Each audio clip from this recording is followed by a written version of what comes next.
Hey everybody, it's Motion Monkey here. It's my Gotham Season 2 episode. I have no idea what episode it is, and it's the Azrael episode, so this is going to be my Azrael episode review. This episode was amazing, of course. Gotham is just getting better and better. Now, there was one episode I did not like. That was when the episode about Blackgate Prison. That episode was awful. I did a review about that. Go check it out. Arrow right now, blech, oh my gosh.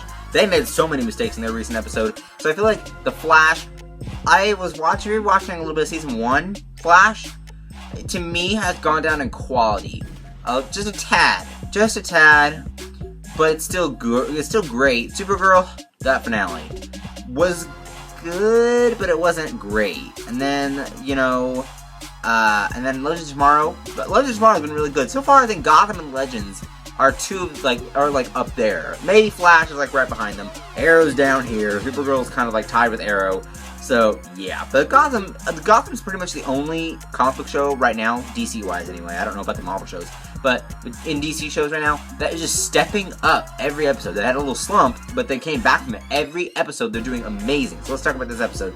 So this episode, Azrael, we have Hugo Strange. He brought back Galavan in the last episode. He's making Galavan Azrael. Makes him Azrael in this episode, which is what I loved about this episode.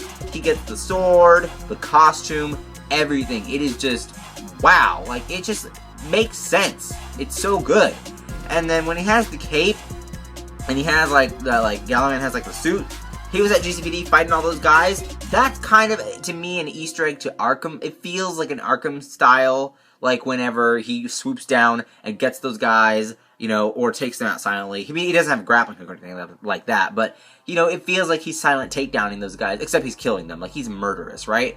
Or, it just feels like Batman, or when he does silent takedowns. And then when Bruce was watching Azrael, skip around, inspiration, hello, that's how he gets the inspiration from Batman and doing all the psycho, crazy moves. Although he's gonna learn that from, later on, 2 years from now, he's gonna learn how to do that. And I guess maybe he's still getting inspiration from Azrael. Maybe he doesn't get taught to do silent things like jump across and climb up the walls, but he gets it from Azrael in this universe. I don't know, because Gotham is its own adaptation, so who knows what Bruce's inspirations are that affect him later on in life when he does become the Bat. But, I'm just throwing that out there. But it was really nice to see Azrael this episode. I think it was really great to see him and develop him. There was an Easter egg where basically Hugo Strange is reading all these stories because he's trying to give Azrael purpose. He's trying to give Galavan that new life as Azrael. Galavan's like, I had another life, I had a sister, I had all this stuff, and he's like, nope, you ain't getting none of that. So he gives him the Azrael video, but he's reading Alice in Wonderland. He actually quotes it, so there's an Easter egg right there for Alice, which is really strange because we're getting Alice through the Looking Glass real soon. So that was really cool too. But it was nice to see that he's kind of giving him purpose, and I really like that. He's just kind of here you go, here's your purpose, boo. So that was really nice as well. Now, another thing that I didn't like about this episode, I'm gonna jump around each storyline. I'm gonna talk about Riddler soon, and then also Penguin. I gotta talk about a little bit more about Azrael and Barnes. We're gonna get to that stuff. But about Barbara. Oh my gosh, Barbara! This episode, there's a scene where Barbara's channel flipping. There's and she's super insane. I'm like, whoa, you just cured Barbara. I thought she was cured, and then she does it at the same moment. She's like, I was just faking, Jim. I thought for sure she was cured. Now she's not cured? What? What is this? I don't understand this. I don't understand why they made Barbara from crazy to not crazy, and then we think she is crazy again, but then she's not crazy. Now we think she is crazy again. It's so confusing. I thought she was totally cured, and she was going to start living with Butch and Tigress. But yet she's crazy again? I don't understand. I'm really confused. I think that they might have messed up Barbara. I thought, oh, this is really interesting. Back when Season 2 started, I was like, oh yeah, Barbara being crazy is going to be really cool, and then they'll eventually turn it back, and then she'll get with Gordon again because they have to make Batgirl, right?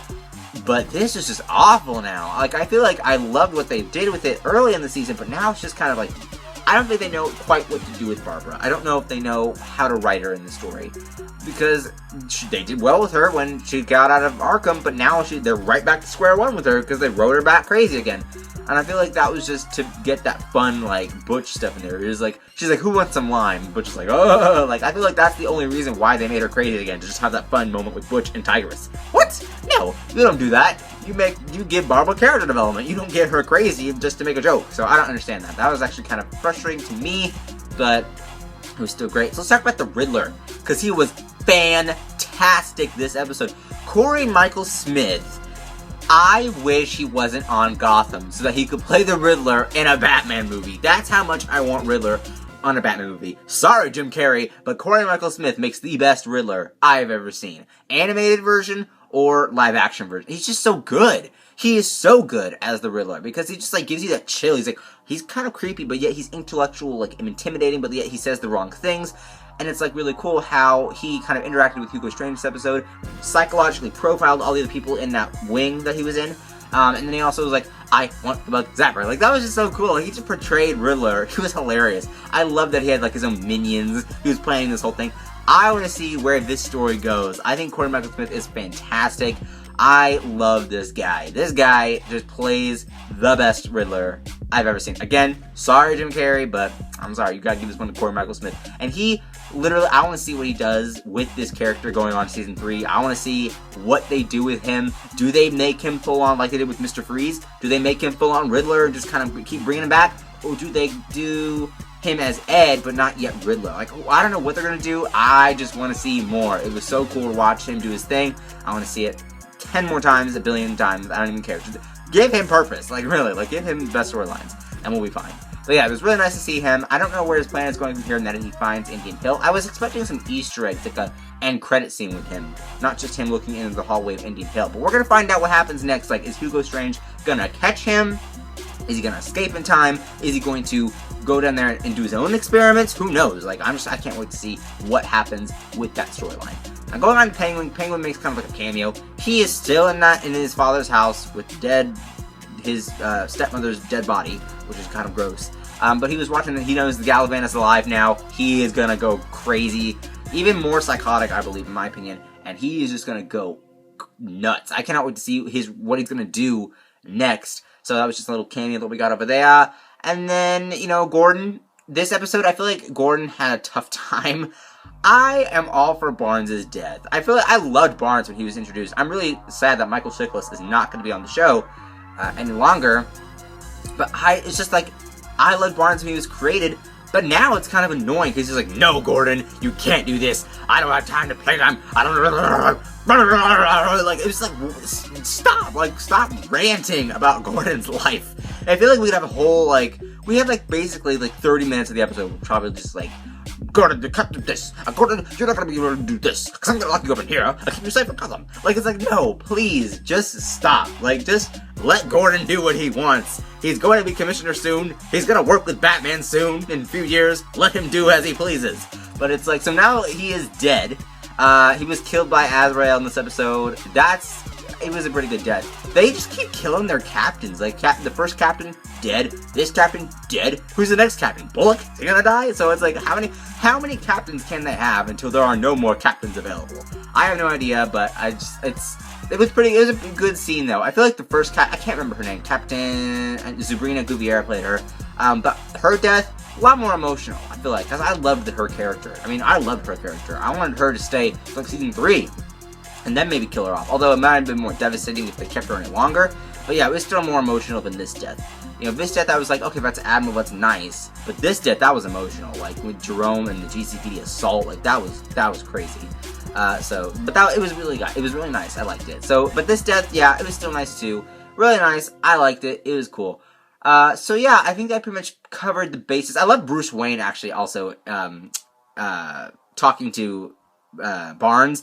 That was also really cool too. I love that conversation. I love David Mazouz's Bruce. I do. I keep saying that every week because I just think he's perfect. I want to meet this person. I want to meet David Mazouz. I want to say in person how much you've made this DC fan love Gotham. I just do. And I think that it's him that does that. So I really want to meet him in person just like that. Hey, you know what?